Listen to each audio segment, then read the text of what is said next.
Welcome to the Independent Artist Podcast, sponsored by the National Association of Independent Artists. Also sponsored by Zapplication. I'm Will Armstrong, and I'm a mixed media artist. I'm Douglas Sigworth, glassblower. Join our conversations with professional working artists.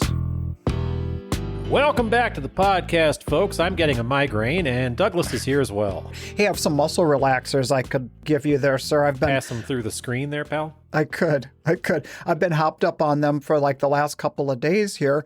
I strained my back at the last show, doing the show and breaking down the show and everything. It was not easy out there, I tell you. No, it's not easy.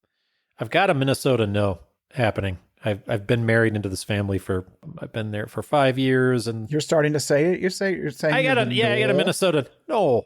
No. You weren't allowed to do that, I thought. Well, it's just I'm imitating myself. See, okay. So that's okay.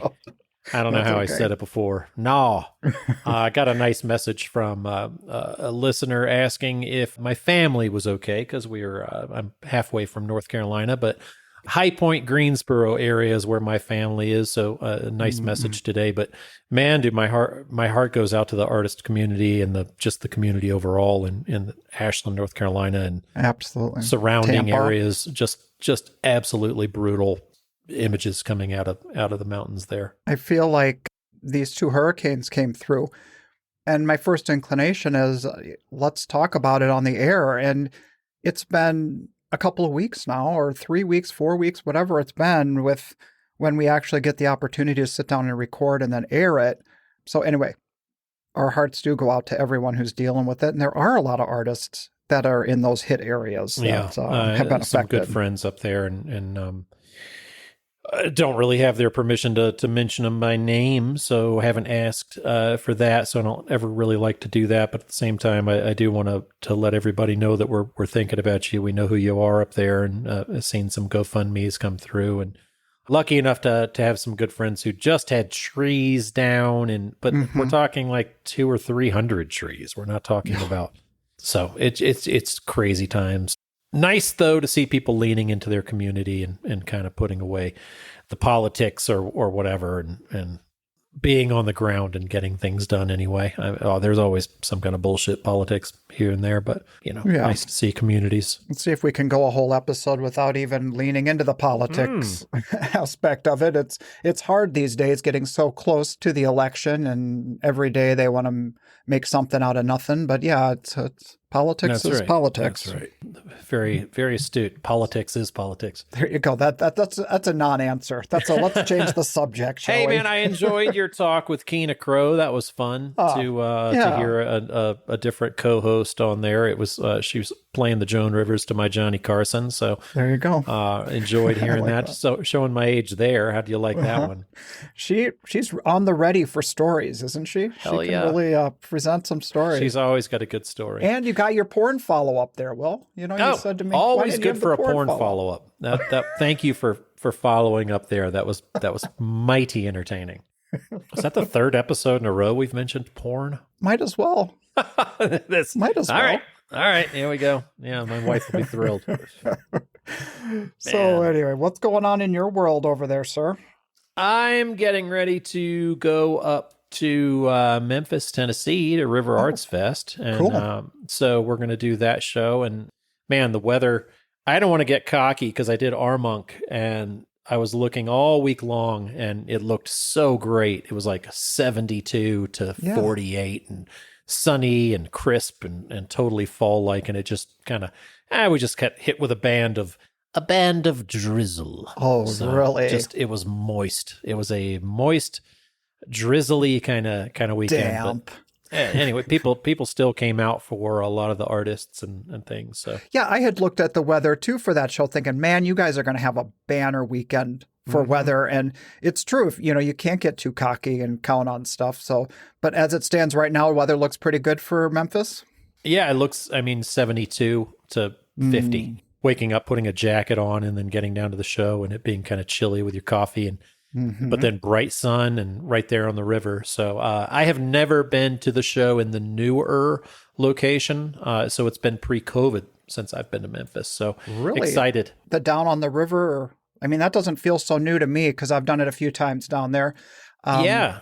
I but mean, I haven't been there since they were actually in the River Arts District and in front of the diner, the arcade diner. That's the last time I did it. So oh that wow, kind of dates it. So that show is one of those shows that where they put a lot of energy, the volunteers and stuff, into taking care of the artists. They feed you like just about every meal you're there, I believe. oh And yeah. I mean, And it's I just got a update from that and the artist hospitality. They like we're cooking already for you and oh they're man, making these prepared. I mean, I remember years ago they used to bring the Bloody Mary card around and these alcoholic Pied Piper artists like following them around, trying to put a little extra vodka in there, but still very kind. They Yeah. were giving away some beers they and walk away from an interested collector wanting to talk about their work when they're like, "Oh, Bloody Mary cart coming my way." yeah. But I got a little Airbnb down there. I've stayed in that Sweet. same spot before, and I'm excited about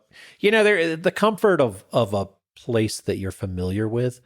Yeah. There's really nothing like it. So Yeah. that and Yeah. walking distance to a show. Cool. Well, I'm just back from Houston, Bayou City, Hmm. and it was in the spring venue. So, for people who know Bayou City, this particular year they flip-flopped the venue. Typically, it's in Memorial Park in the spring and it's downtown in the fall. Right. This year, the fall version was held in Memorial Park. So, How was that? It would get a little darker there in the park when it's oh, yeah, the fall? I would say that, because the show runs till 6 and by 7, the sun's down. So, yeah, Right. as soon as the show wraps up, it does get dark pretty quick. Do you have electric there, or is that one of those? Well, I bring my own. I have You my can own, buy what is it called? The Goal Yeti. Travel with my own oh, right on. power pack. Yeah, I am way too lazy for that. Oh, there's times where I wish I was too lazy for that. It's just Oh, yeah. one more thing that I Embrace the lazy, Douglas. Embrace. Stick with me, kid. I'll show you the way. Yeah, it'll get dark in your booth at 4:30 and be like, "Damn it, Armstrong!"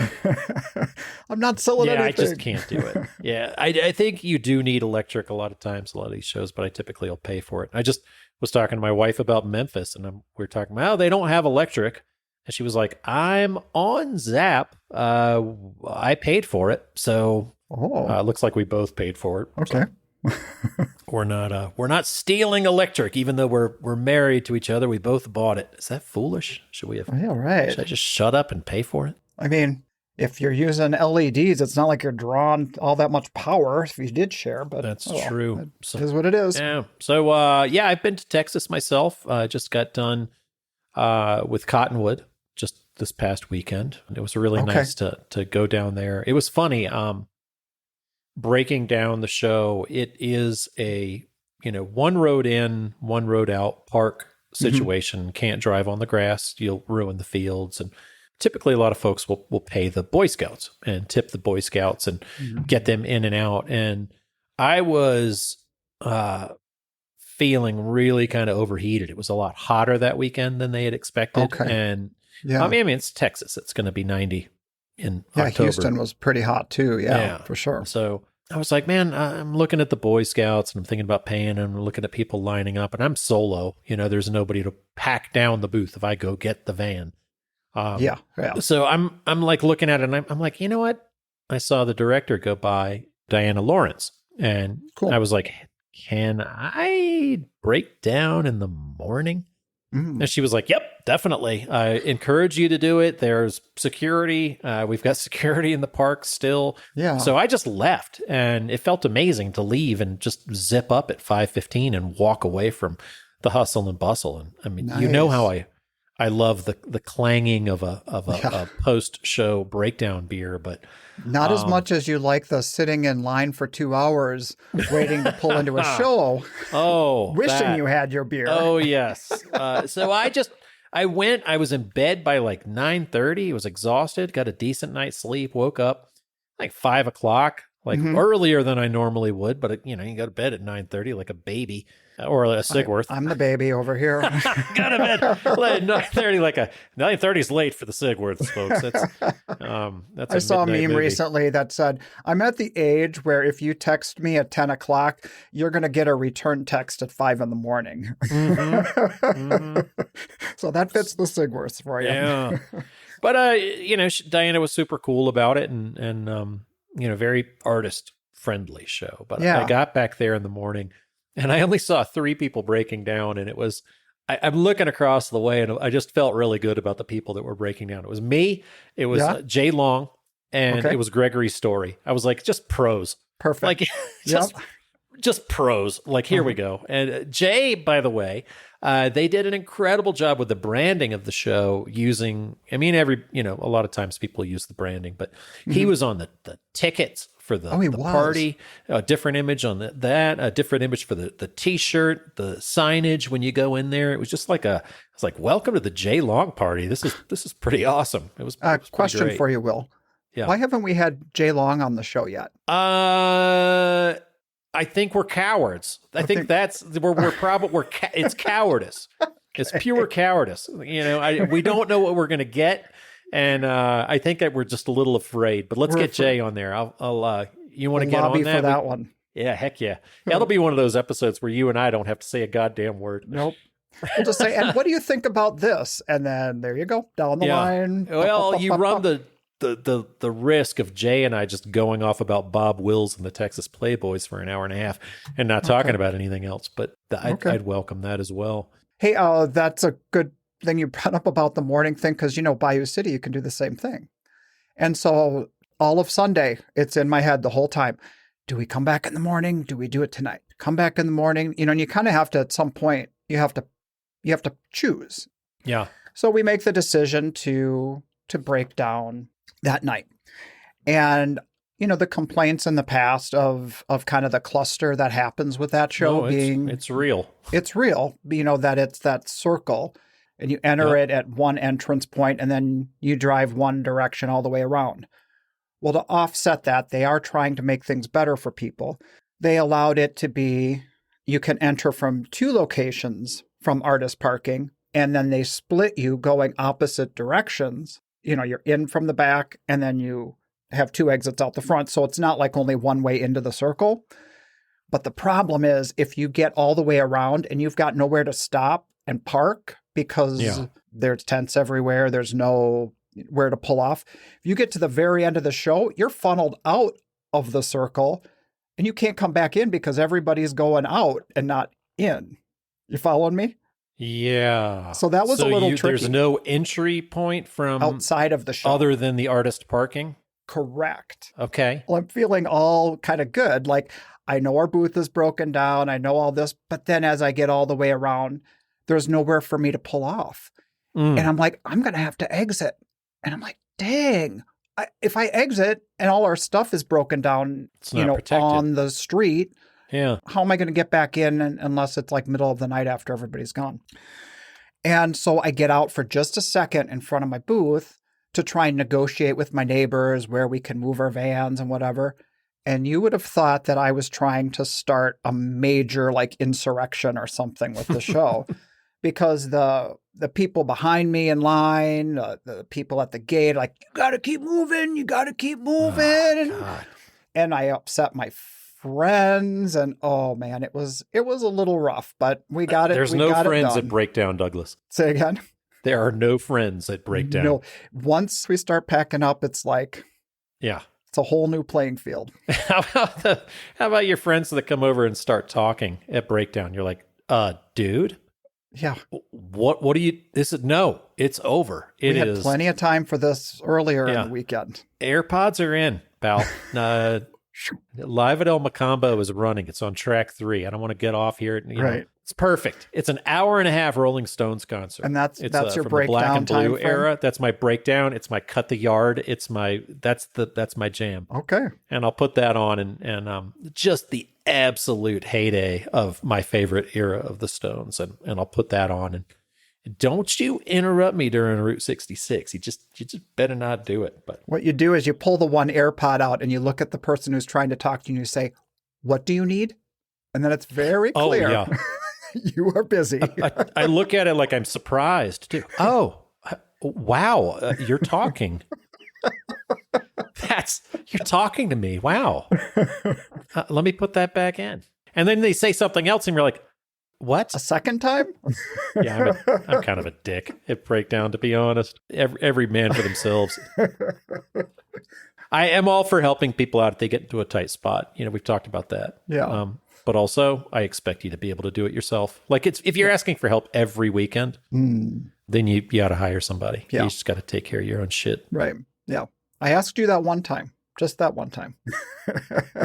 Oh, what's that? That was at Bayou too, right? You know what it was? I don't know that you did ask me. I think I just asked you, didn't I? Yeah, you offered. That's true. That's true. That was kind of fun. It was kind of cool to see you've got a bigger van though now, don't you? Yeah, we do have a different whole setup, but it was pretty tight fit. Yeah. When you break your stuff down, do you still have to have this has to go in first, or can you put away different things? Like, does everything have its place and it can go in at separate times? It can go in a little differently. Since I did the whole build out thing, which I love, being able to access the tent and then being able to access the panels before I have to deal with the boxes of work, that they can stay in there so it doesn't have to all come out and onto the curb at once. So anyone new out there trying to figure out how to outfit, I mean, that's really the way to go, is to figure out how your stuff, you can access it in stages. It makes life a lot easier. I've got, my stages are art, panels, and then bags of shit. That's what I got. Like these bags of, like, I've got all these, like, oh, it's a Trader Joe's bag, and that's got this stuff in it. I actually finally bought like a fabric toolbox thing for all of my tent parts and pro panel parts. The other things, I'm like, my straps go in a canvas trick-or-treating bag that my daughter left in the rain that mildewed. It's the nastiest thing. It's like, well, I don't need this anymore. I'm throwing it out. I'm like, I can use that. Right. So I throw all of these straps in there. And then the other one, like the pro panel parts, I got this purple bag that the Decatur Arts Alliance gave me in like 2012. Okay. Like I've had this broken down foam purple bag since like 2012, and that's what all the little connectors go in for the pro panels. Wow. I call them bullets that you connect the thing. Like, we all have our own little things, and it's like, no, that's what I keep them in, and it's got a hole in it, and the bullets leak out and whatever. But I said, no, I'm not getting rid of my Decatur Arts Alliance bag. In Plaza this past year, there's have you ever heard of these, like, Citibank has like a cafe, like they sell coffee, and then you come in and they want to talk to you about different financial programs or whatever, and it's right on the street there where the show is. You know what I'm talking about? It'll surprise you, little to none at all, that those places, I despise them. Well, I had never even heard of them before, but they wanted to get the artists in because they love the show and they want to make it easy for us. They gave us indoor bathrooms, but they had this artist break room area with tons of these goodie bags. And they were these cloth bags with Citibank written across them, and they make really great hold all of your tent part shit bags like you're talking about. Because we went back a few times and they kept giving us other goodie bags. We're like, okay, well, threw out all the pens and the koozies and whatever the other stuff was just for the bag. Yeah. I was talking to an artist this past couple of weeks. I don't remember where I was, but they said that we are elitist. They said that we're elitist because we only talk about these 10 things, like these 10 shows, like these 10 A+ shows, these pinky out kind of shows that we do, that we're lucky enough to get into them. But I'm not sure where she wanted me to go with that. I think maybe she just wanted to say that we're assholes. So I'm just recognizing it. It could be. I mean, what do I do with that? We're just talking about our life, folks. We're just talking about where we're at and where we go. Like in the improv world of yes and, where does he take that one, folks? Yes, I am an asshole. And on to the next point. Elitist, prick. What's your next point? Well, this would be a good segue out of that one is last week my therapy sessions were about not caring what people think about me so much. So I think that's what I'm going to say about this moment right now is I'm not going to care. Okay. That sounds shitty. All right. You got a head doctor there that you're saying? I have a head doctor. My head is shrinking. Good. Good for Yeah, you. it's good. That's No, it's excellent. necessary for stresses, and I've brought up anxiety on the show, and damn it, it is worth it. I'm not gonna hide from the fact that it's helpful and necessary. No, I like getting loud and proud about Yeah. the mental health care that Mhm. we need. We go through a lot, and it's better than the typical that I don't know. A lot of us just kind of self medicate on the road, Mm. and it's definitely better than that. Mhm. No judgment though, because I'm going to Memphis. I'm going to go follow the Bloody Mary cart around. Perfect. Whatever Yeah. works, right? Bring my own. This episode of the Independent Artist Podcast is brought to you by Zap, the digital application service where artists and art festivals connect. Look, Douglas, I like having all of my shows that I've applied for in one place, and that's why I kind of prefer to use Zap, because Zap is the standard in our industry. And I tend to do things a little bit last minute, so I like to save all the shows I like to do as favorites, so that I can go back in and sort them by application deadline so I never miss out. When I get rejected from a show or waitlisted to a show that I was counting on and I need to panic apply, I reach for Zapplication. I can go through and scroll through an entire area and over apply to 7 different things after I've had a couple of glasses of wine. Thanks, Zap, for allowing us a backup plan. Hey, I had something else I wanted to say about the last show I was at. Hot as the hubs of hell, as they say. And went for a little walk on Sunday just to say hi to friends. And I had the opportunity to walk past Mick and Paige Whitcomb, Oh, former cool. guests from the show. And Mick was drenched. He looked like he'd either been just like he was sweating to death or he just came back from a shower. And I asked him, I said, what's going on here? And I'm like, are you like this because you're so hot? And he goes, no, dude, I just did something you're not going to believe. He said, I went to the artist break room area, the artist hospitality tent, and I went to get some ice waters. Man, I'm sitting here in the direct sun. It's hot as heck. And that ice bath just looked awesome. He does like the polar plunge and sticks his head right into this vat of ice cold water. Amazing. And he keeps his head underwater and he's thinking, this is going to be such a moment. I'm going to pull my head out and people are going to cheer or laugh or have some kind of a positive reaction. He pulls his head out, shakes the water out of his hair, looks around, and he said, everybody's got this horrified look on their face. And they're like, you just broke so many health code violations. He walks back to his booth like, well, that wasn't the reaction I was expecting. That's not what he was going for. Well, I would have laughed, Mick. It would have made my day. I said, your artist community is all laughing with you. I said, yeah, I thought that was pretty awesome. Awesome story. I don't think the health inspector is inspecting the artist hospitality tent. No, the bottles of water, big deal. But yeah, there was that. But then I got to Houston this week a little early because we like to do the setup like the first day that they offer it because of the parking being so tight on that circle. It takes you guys a little longer too. Yeah, not as bad now, but it really comes down to if we had a double and we have so much garbage. It's like there's nowhere to park and leave your vehicle, especially our section of the show. Not like there's a little offshoot parking area like in some of the spots. So we wanted to get there the day before, which left part of Thursday with time to kill. And so we looked up what we might like to do, and we found a really interesting exhibit I wanted to talk about on the air. Well, it's an outer space thing. And it's like you go up into the International Space Station virtually. Okay. Yeah.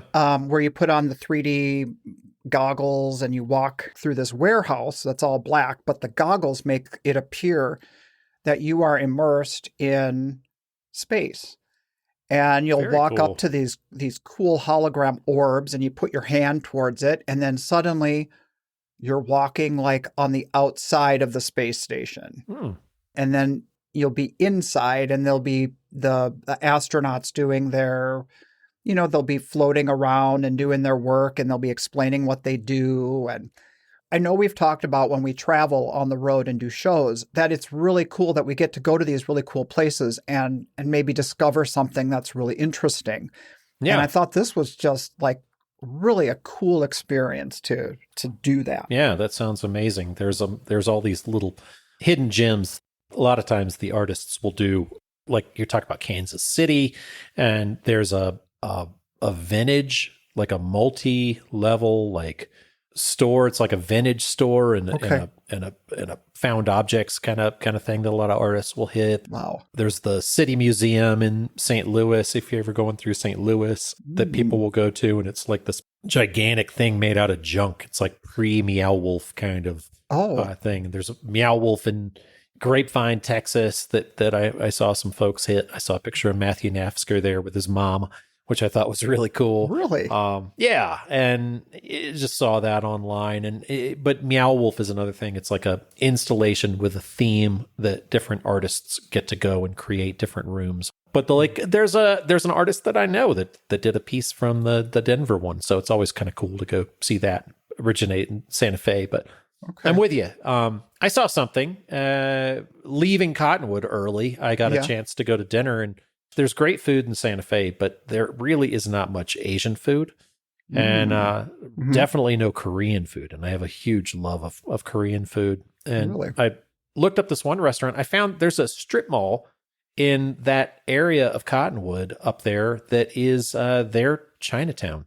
Oh, cool. And just taken over a strip mall, and there's a grocer, Asian grocer, there's a bank, and then all these different little Asian restaurants. There's a Korean and Chinese, and there's a dim sum place. And I just thought that was really cool. I had no idea, and it really had a great time and had some of the best Korean I've had outside of New York. How'd you find that place?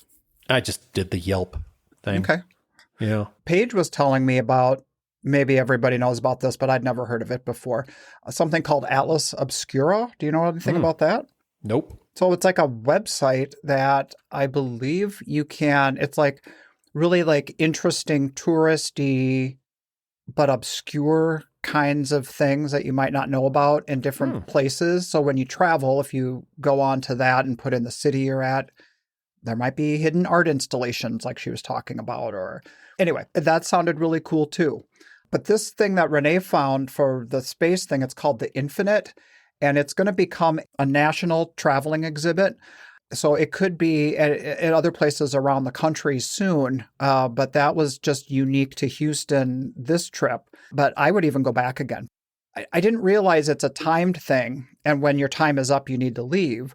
But there were like hundreds of different orbs you could walk up to and experience. So it's kind of neat that you Cool. could go back and feel like you could get more out of the exhibit if you went back Yeah. a second or third time. That's amazing. Yeah, the reason I keep bringing up Meow Wolf is because it kind of reminds me of that. But have you ever been to one of the Meow Wolf? No, I haven't. I've heard the name before, but I guess I didn't know. I don't know anything So about it. yeah, it started out in Santa Fe in an old bowling alley, and they Okay. took the bowling alley and gutted it. They built a house, or maybe restructured a house inside of it. And so you can kind of go in, and I don't want to tell too much about it, but just my overall impression of it. Like, my wife told me nothing about it. She was like, it's a kind of an art installation slash exhibit. We're like, okay. And boy, So does you'd have that no undersell it. preconceived notions when you Yeah, walked in, nothing. basically? Right. And you go in, and you're like, go into this door, and then you go up the stairs of this home, and you see this fireplace, and the fireplace has a tunnel, and you can go through the tunnel, and all of a sudden you're in the glow in the dark carcass of a woolly mammoth. Mm. And then you go down this hallway, and then you go back into the house, and you go into the laundry room, and you open up the dryer, and there's a tube. And I just was like, I felt like I was a 10-year-old boy, and I just was like, I gotta jump down this tube. And then just went head first sliding down in this thing into this other room, and there's these pillows, and I mean, it just was Totally crazy, cool. and it's so cool. And Is there a performance element to it too, or is it just all like experiential? Like where all you see- experiential. It's all, different artists will have different rooms, but you'll walk into like the backyard of this thing, and then there's an airstream. And then the day that we were in there was a woman in there reading tarot cards. And Mhm. so it's all about the experience, and you can actually find little quiet places to sit in it too. Yeah. I don't know if I ever talked about this or not, but when I was 16, I got punched in the eye with a ice ball. I got into a fight with this Yeah, kid. I remember that. Have I talked about that on air? You did. It was a long time ago, but I just remember that, yeah, you had some like permanent damage to that eye of yours, right? Well, yeah, I developed a cataract by the time I was like 35 and didn't know what it was, and they wouldn't test you for it. I had to wait to get old enough for them to test me for cataracts before they discovered I actually had one. Oh my Because they're not gosh. going to test a 35-year, can't be a cataract. Right. You're too young. And so Unless you've ever been punched in the eye. unless you ever got in a fight with Bird Davenport for punching your girlfriend. Anyway, I took him down. You did. All right. He had to go. But because of that, black light appears one color in one eye and one color in the other. So where are my cataract people out there? So if you've Okay. had the surgery in one eye, boy, is Meow Wolf going to give you a headache, because Oh my I'm gosh. walking around like I've got 3D glasses on, but I've got my own personal head. Like one eye sees it green and the other sees it blue. It was just really weird. That is bizarre. You know, I didn't even so- know that was a thing. I mean, Yeah. putting in the new lens is what causes the seeing it differently like that.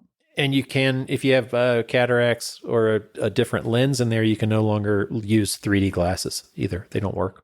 Wow. So more fun stuff to look forward to. Okay. But I say look forward to, but look at our audience. Look at this, the median age of our audience. I mean, we're all old as the hills. We're like, okay, kid, let me tell you what's coming. Yeah, that's right. That's right. Let me tell Speaking you of- about my rotator cuff. You want to talk about that? Next on the Independent Artist Podcast. Yeah, speaking of getting older and aging and stuff, we kind of just blew past a couple of birthdays here. We are another No. year older. Are we? Is that really we doing that? Is it a thing? Yeah. No. I 54. Is that what we're going to celebrate now? 54? That's not a birthday. It's a countdown. No, that's not even that's not a thing. I'm not even. You know what? I'll take the card. That's fine. You can give me. What I will say about it is Rick Rubin would be giving me a heck of a hard time because on my birthday we blew glass. And experiencing a birthday and like nowadays with text messages and social media and everybody sending you happy birthday notes, I keep looking at my phone as I'm working in the studio. I'm like, okay, I need to just decide here. Am I working or am I receiving birthday messages on my phone while I'm in the middle of doing something? Yeah, you got to leave that in studio? the house. I'm surprised Renee's like, okay, it's your birthday. Go inside and take care of this. She's Like, just give like, yourself come a- on. How old are you? Really? Are you 10? Oh, I'm so touched. Somebody from high school just wrote HBD on my wall. Thanks. It's literally the least you could do. Where are you going to go from there, Sigworth? Not to sound like a bitter old crank, Mm, this podcast, we have to be careful. It's not like us airing our grievances and stuff, but sure. But we do have I hear you. Preach on. Go. Okay. Yeah. So I laugh sometimes in this day and age of social media, and I'm driving away from a show, and I'll see artist friends writing, "Thank you, Houston. Thank you, Cherry Creek. Thank you, whatever." As you're driving away to thank the world for a great show. Right. And my cynical self will say, did all of these people have great shows, or is this just part of like the marketing? Is this just the part of this is what we do now? We say, I'm going to be here and thank you when I'm going. Yeah. I mean, I think you're probably onto something. I mean, nobody's driving out of Cleveland going, well, that sucked. Thanks a lot, losers. You want to promote yourself. That's not part of the marketing thing, I know I've had a good chuckle. I've entertained myself by saying, what if somebody did a big old like flipping of the bird off to like their city and saying, F you, such and such city. Right. Exactly. This was a terrible show and I'm never coming back.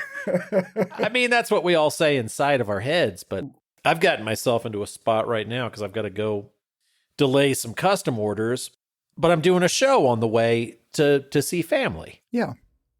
And so I've been like, I've delayed my custom work. I'm like, hey, it's going to be a couple more weeks, going to be a little later than I had expected. We're still going to have it, for you, blah, blah, blah. I'm still going to have it for you, the royal we. Yeah. And And they've been all like, hey, totally get it. No problem. Mm-hmm. Love to your family, blah, blah, blah. Am I still allowed to post about the show? Because then I feel weird. You had that really good plan earlier in the year that, talking about the commission, and it, Right. was met with really good reactions, responses. Some other sales came out of it. But I'm guessing that's one of the things that you can only do once or twice. You know what I'm saying? It's Right. You got to be honest. And you can't Mhm. do it again, especially if it's the same commission. The same commission. It's the same people. Yeah. Those late August people are now the early October people. Uh-huh. It hasn't been that long. Yeah. Life happens. Well, we had a substantial commission request come up earlier in the season, kind of like right when the shows were starting. It was like they wanted, okay, I'll be honest, they wanted a Chihuly sculpture, like a bunch of glass bound together in some kind of a sculptural form. And the dimensions they want was 7 foot by 6 foot, which is substantial. And Yeah. it's like nothing we do for outdoors. And so we don't want to say no, but we couldn't immediately say yes. Their inspiration for this sculpture was what they've seen as a Chihuly. And I'm pretty comfortable with the fact that we get that request a lot. And my reaction is, well, let us give you kind of what we would do. Let us design something that would be our take on something like that. But it isn't something we do every day. And so it was going to involve a lot of planning and dreaming something up, and functionally, how would we do it? But right in the middle of show season, it's like Next to impossible. Unless you shut it all down. And I mean, if it's that kind of payday. Yeah, right. Exactly. And it wasn't. I mean, it would be a nice payout, but it wouldn't have been like stop the presses, we're clearing everything out for this project. Every so often this season, we would kind of back and forth, Renee and I would discuss ideas and think about it. And they were pretty cool with the idea that we would get back to them. We'd circle back with ideas. But the longer the season went on, the more this commission just kind of felt more like an albatross than like this great opportunity. Mm. And so I reached out to them after this last show, since this is the last show that we have on the docket for the year. I reach out, and before we put any more time into planning or coming up with a design idea, just to check if they were still on board or if they were still interested, if they hadn't found something else. And I got to admit, part of me was a little relieved when they found a bronze sculpture that they could fill that spot with and be like, yeah, go get it. I don't know. I get that, man. It's like your business is your business. And when you break out of it to go do something else, Mm-hmm. I mean, sometimes those are great opportunities and they push I did a commission this year that pushed my work in a different place than I was doing it anyway, and it was within the realms. It was like it was on the highway of ideas that I could have, but it made me think about my work in a different way, and that's made my work go in a different direction. And that's awesome. Yeah. Those are ideal kind of commissions. But if it's like, can you do this? And it's like, well, no, but I know who does. Why don't you go talk to Jim Budish, and he can put a bronze there. He's right. Exactly. He's already doing it. Like, don't make me figure it out. I don't do this. You do it. Yeah, I was cool with them making the shift from glass to bronze, and they're still going to do some of the other stuff that we do. And it's like, hey, totally cool with me on that one. But on the flip side, we lost, like how sometimes you'll be at a show and you'll lose a sale that you feel like is like a sure thing. Right. And so that happened to us last weekend. This couple walks in, and we're right at the entrance of the show. Mm. And they were into one of our installations. And they were just like, from the second they saw it, they got this energy. And they were like, and then we could do this, and then you could come do that. And it was like a done deal. They pretty much had the credit card in hand when they said, well, we just have another hour here that we have to walk the show. Do you mind if we just walk the show before we make this a yes? We're like, oh, no, go do what you need to do, blah, blah, blah. That's great. Because we really felt like that they got so excited by what we did. Right. Well, that hour passed and they didn't come back. And I'm like, did we lose them? What happened? Right. Yeah, you lost them. And then the second hour comes, and I'm like, well, they gave us their number. We were exchanging images of the space and images of other pieces, and they were right there in the booth. We're texting each other back and forth so we had each other's contact info. And so I texted them back, which I was a little torn about. Like, I don't want to be like that person who's nagging somebody, but they really sounded that into it. Sure. And I said, hey, just following up, checking back with you guys, wondering how things are going, if you had a chance to look over some of those other images I sent, just to start the conversation. Sure. And the reaction was, oh, you know what? We found something else that we really, blah, blah, blah. We really love your work. And that's great. I was like, oh, well, we're so honesty. That's rare. Yeah. Yeah. And my response was, hey, we are so happy that you found something you love. That is really great, Right. So not being a sore loser, being happy for their final thing. I thought that was the end of the conversation. That's all that was needed. And then as we're riding the shuttle back to the hotel, I'm going through all the text messages from politics that are trying to get me to donate money to this cause, that cause, whatever. And I'm doing the stop to quit to try and stop getting all this dang messages. So we're in the bus, and then they write me back again, and they say, your work really is beautiful. Oh, thank you so much, blah, blah, blah. And I go back to my politics thing, stop to quit. Again, they text again. And we talked to so many different artists as we were shopping the show, and we're showing them what we were going to get. And you are very well known out here, and they all think your work is really great too. And I turned to Renee and I said, how much you give me to write stop to quit to them? I mean, are they just trying to build you up at that point? Is that like, it's okay, we're really... I think they were trying to let us down easy, and they were maybe afraid our feelings were hurt or whatever. And anyway. But hey, don't worry, you're really talented. Like, oh God. How long I was going to ask you this, because I had a great conversation with Greg Davis, photographer, before the beginning of Cottonwood, and he's a longtime participant and lover of that show. Mm-hmm. And it was my first time. I mean, it's really my second time, but I did it like the spring version. It's a show that exists in the spring as well as the fall. They have two versions. Mm-hmm. I did the spring like 10 years ago, and only one time, and the other times I've just, I'm trying to put together my schedule. It just doesn't line up, or I just haven't done it for some reason or another. So I haven't been back in 10 years. So I felt like a brand new artist, even though I knew kind of how to do the show, whatever. The logistics and all that. Yeah. And Greg was talking about how this is one of those shows where I feel like this, and I'm quoting him. He was like, this is one of those shows where I feel like people need to see you for a few years and get to know you before they start buying. And then once you've built that up, the show kind of has legs.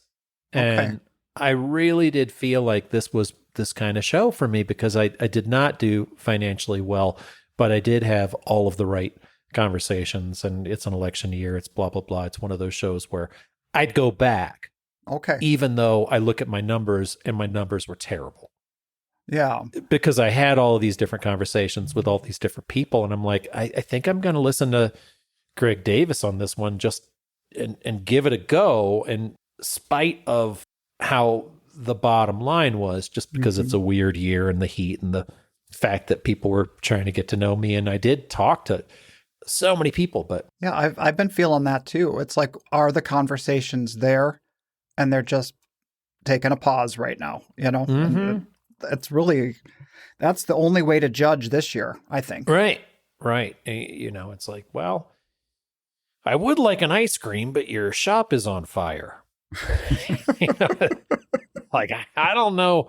Maybe I'll wait until that's not burning. But how long do you wait for a be back? Like, I was thinking about that, because I had those people that were out that I'd cut loose from my booth, and I had this one lady in particular. It was super frustrating, because I know the move, like, husband and wife are not there together. Oh my God, I love your work. Let me text my husband and get him to come back here. Right. Like, okay, well, I'm going to save the good storyline until he shows up. Well, he didn't show up, and I had to talk about it. So I talk about the work. She's just eating out of the palm of my hand. Right. And then he comes, and she was kind of one of these spastics. I don't think Like that's me. very nice to say, but she was just like, tell me the thing now, dude, tell the, and I start to kind of like, you can't just jam them full of info. You gotta like, start There's some the finesse foreplay. involved, right? Yeah. And I'm kind of like, I'm here and I'm doing the thing. No, tell him the thing. Tell him what you said about the lady. Tell him about this. And I'm like, I'm talking and I'm like, in my head, I'm like, I kind of hate this lady. I kind of hate this client now, but I'm trying to still sell him.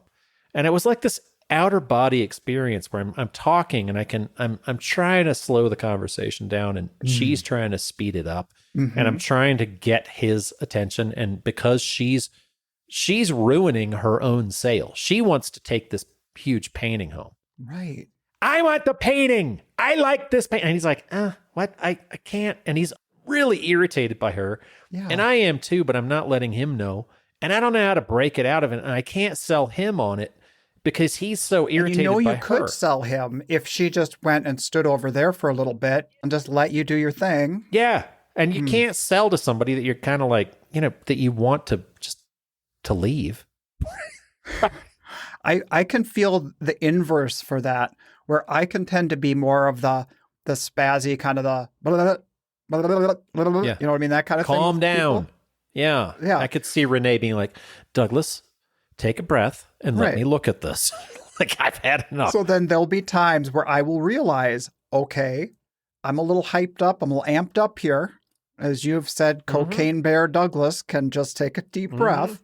And I just take a breath and I kind of, it's a very politics line that they say these days, but I will meet them where they are. If they are a very calm person, I will try and read the room and be calm back. If they're amped up, I'll give them a little amped back. But if they're not jiving with each other, you're only shooting yourself in the foot. Well, that's the thing. I can't get in the way of a husband and wife. Like if they were about ready to have a fight. Oh, no. Like he was kind of like, would you just let him talk? Right. Like I can't even, I don't know, let's leave.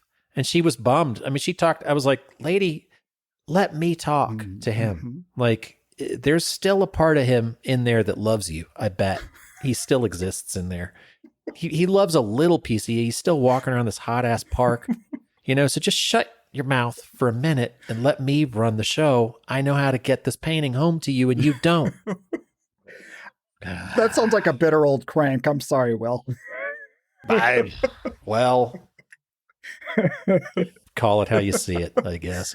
Hey, so this was kind of strange. It happened this past weekend. Gregory Story posted it online, and I think it freaked a lot of artists out.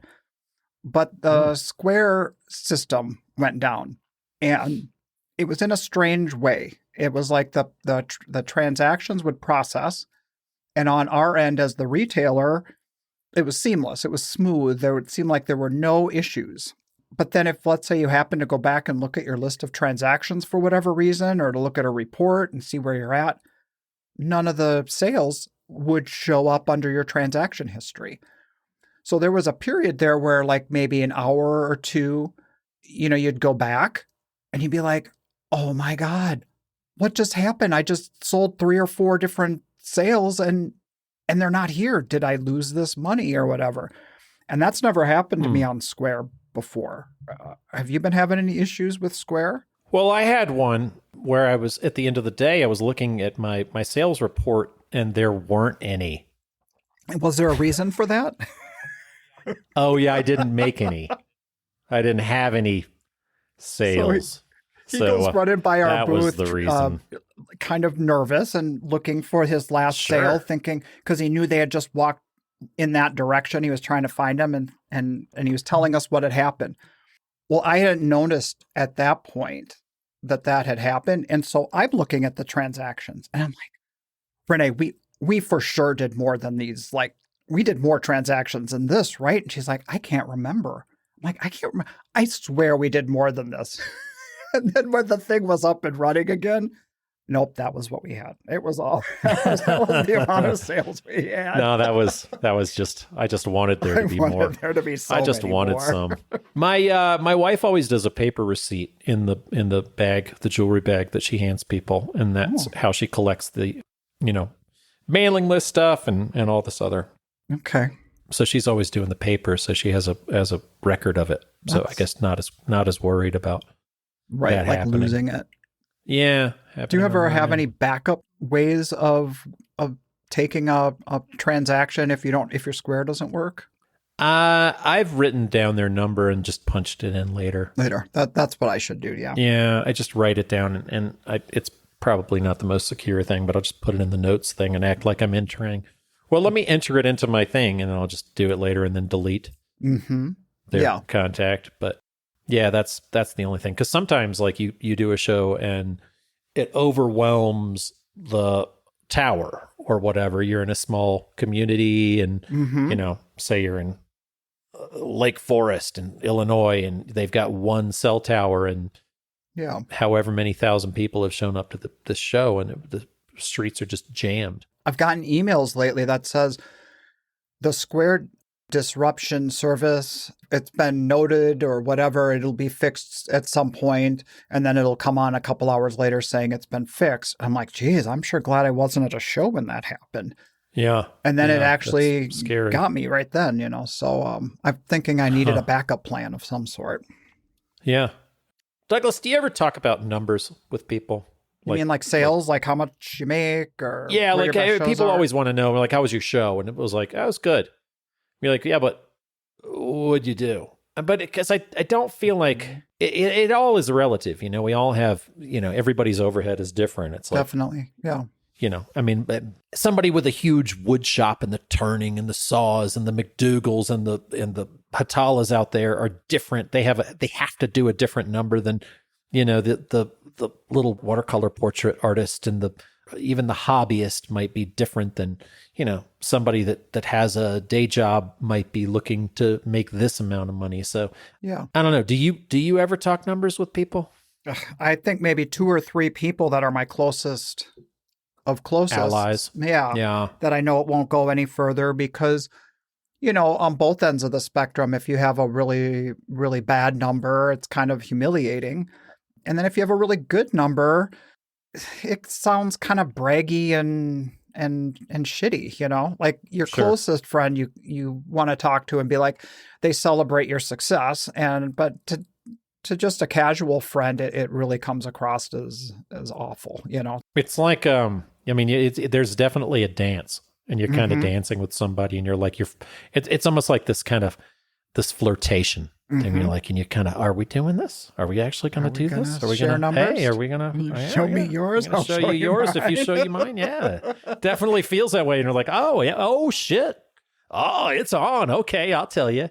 And it's funny. I think about it back to like, Greg Turco is one of my dear friends, and he and I talk numbers occasionally. And it definitely, it helps to have those people that you can quote. And it's like, well, if 3 is a great number, then you're going to really resent the people with that 30 is a good number. And the 30 people are, there's other people out there. So you just kind of are like, look, I don't want to tell you I've made X amount of dollars unless you know the baseline. Yeah. Unless your baseline is similar. If our show, if I get to know you a little bit and I know that your show average is this versus that, then I know. Right. So I remember early on when we got into the show market, and there was an artist next to me who was telling me the story of how they asked another artist if they had a good show. And the artist's reaction was, I had a shitty show. And then they said, well, what did you sell? Or how much did you sell? And they said 5,000. Would you even come back to a show for 5,000? They said to him. And he's like, yeah, that would be a good show for me. And so it just leaves. It makes me sad. I'm sad for the, like if 5,000's great.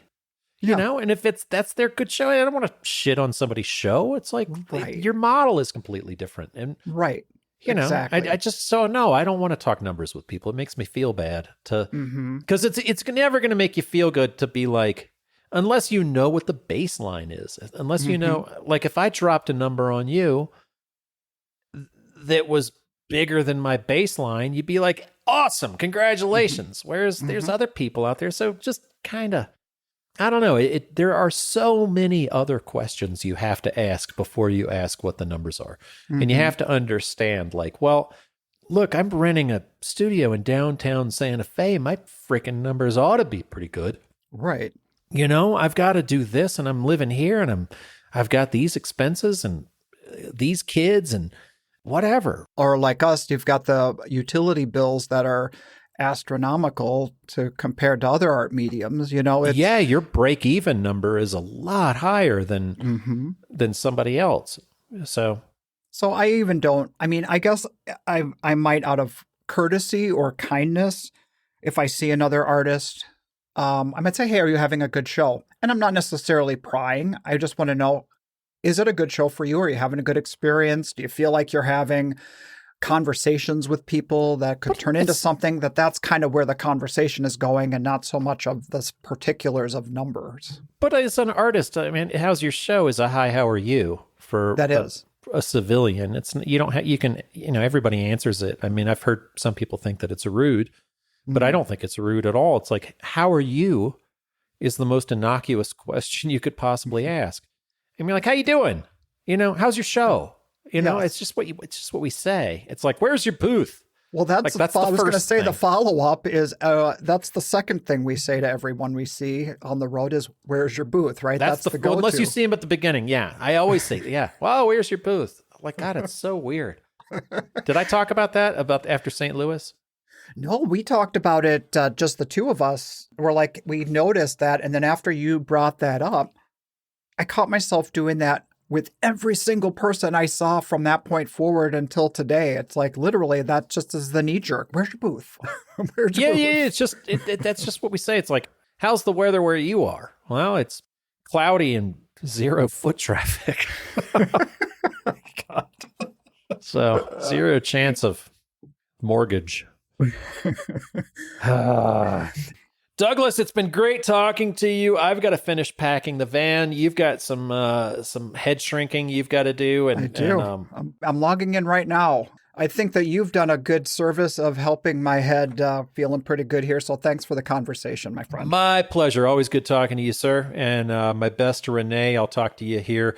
Folks, thank you for listening, and thank you for your patience as we go through life and shows and ups and downs and what have you that have made our schedule a little bit less regular than maybe you've become accustomed to. So thank you for your patience, and always appreciate the kind words that we get from you when we see you on the road. We do this thing just for fun and just as kind of a service and talking, and it means a lot to us that it means a lot to you. So cheers. All right, guys. We'll see you out there. Have a good one. This podcast is brought to you by the National Association of Independent Artists. The website is naiaartists.org. Also sponsored by Zapplication.